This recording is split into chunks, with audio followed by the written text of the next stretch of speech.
हार्दिक स्वागत एवं अभिनंदन करती हूँ। आशा करती हूँ कि आप सभी स्वस्थ होंगे, मस्त होंगे और अपनी परीक्षा की तैयारी में अच्छे से लगे हुए होंगे। और इस समय नवरात्र का दिन चल रहा है, तो माता रानी आप सभी के जीवन में खुशियाँ लाएँ, आप सभी की माँ शारदे बुद्धि प्रदान करें और अच्छे अंकों के साथ आप सीटेट की परीक्षा उत्तीर्ण करें। इसी शुभकामना के साथ आज के प्रैक्टिस सेट की शुरुआत करते हैं। प्रैक्टिस सेट शुरू करने से पूर्व छोटा सा अनुरोध है, यदि मेरे द्वारा दिए जा रहे कंटेंट से आप सभी को लाभ हो रहा है तो चैनल को लाइक, सब्सक्राइब एवं शेयर अवश्य करें। यदि इससे कोई नुकसान है तो बिल्कुल मत करिए। चलिए प्रश्न पर आते हैं। प्रश्न संख्या 34, महेश्वर सूत्र में हाँ व्यंजन कितनी बार आया है? तो महेश्वर सूत्र जो कि 14 हैं, महर्षि पाणिनि द्वारा लिखा गया है और भगवान शिव के डमरू से प्राप्त किया महर्षि पाणिनि ने। तो उनमें जो सूत्र है 14, उनमें जो हा वर्ण है वो 2 बार आया है। एक हैवरट और एक हल, 2 बार 2 सूत्रों में हा वर्ण आया है। तो कितनी बार आया है? तो आपका 2 बार आया है। प्रश्न संख्या 34 का आपका सही उत्तर। चलिए अगले प्रश्न पर आते हैं। प्रश्न संख्या 35, वर्णमाला में व्यंजनों की संख्या कितनी है? तो संस्कृत वर्णमाला में व्यंजनों की संख्या यदि पूछी जाए तो संस्कृत वर्णमाला में कुल व्यंजन 33 हैं। चलिए अगले प्रश्न पर आते हैं। प्रश्न संख्या 36, प्रश्न संख्या 36 कह रहा है कि ली वर्ण का उच्चारण स्थान क्या है?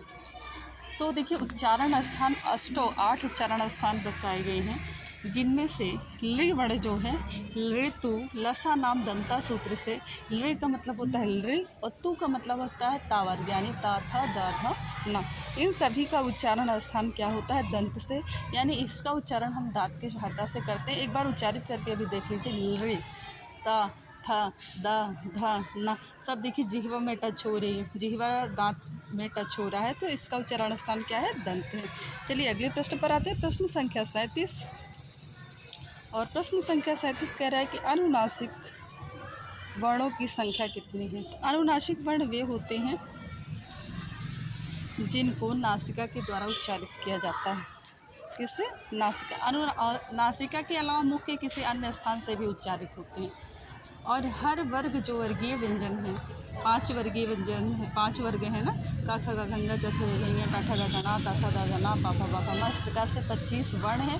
और पहला अक्षर जो होता है उस वर्ग को, जैसे कु है तो कु का मतलब होता है का वर्ग, टू है तो टू का मतलब ता वर्ग, टू है तो मतलब, इस प्रकार से 5 वर्ग बताए गए हैं और हर वर्ग में 5-5 अक्षर हैं। तो जो वर्गीय व्यंजन हैं उनका जो 5वां अक्षर होता है, यानी जैसे का ख ग घ अंगा, तो का वर्ग का अंतिम अक्षर क्या है? अंगा है।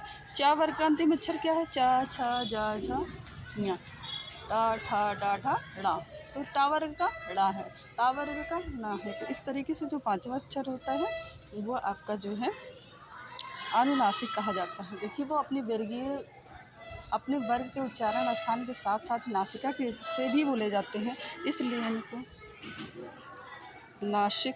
अनुनासिक कहा गया है। तो इनकी संख्या यहाँ पर पूछी गई है कि वर्णमाला में व्यंजनों की संख्या, ये तो पढ़ लिया था। इसके बाद अगला प्रश्न है 37, अनुनासिक वर्णों की संख्या जो है आपकी वो कितनी है? 5 है। प्रश्न संख्या 37 का उत्तर आपका ग सही होता है। चलिए प्रश्न संख्या 38 पर आते हैं और आज का आखिरी प्रश्न है, अधोलिखित में कौन वर्ण झस प्रत्याहार के अंतर्गत आता है? झस, झ झभई घड़धस घ ढ।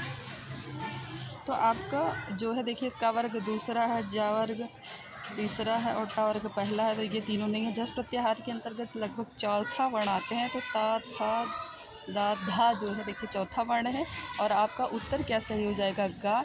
चलिए यहीं पर प्रश्न समाप्त हो रहे हैं और फिर मिलेंगे नए प्रश्नों के साथ, नए जोश के साथ, नए उमंग के साथ।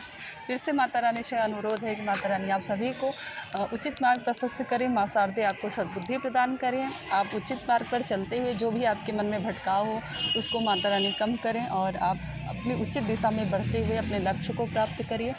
और लक्ष्य की प्राप्ति तब होगी जब आप किसी सरकारी स्कूल में एक सीट को हासिल कर लेंगे, तो आप वहाँ तक के लक्ष्य को अपना मानिए और तैयारी में लगे रहिए। इसी शुभकामना के साथ आज की प्रैक्टिस सेट की शुरू को अंत करते हैं और फिर मिलेंगे नए प्रश्नों के साथ। नमः संस्कृताय, नमो नमः।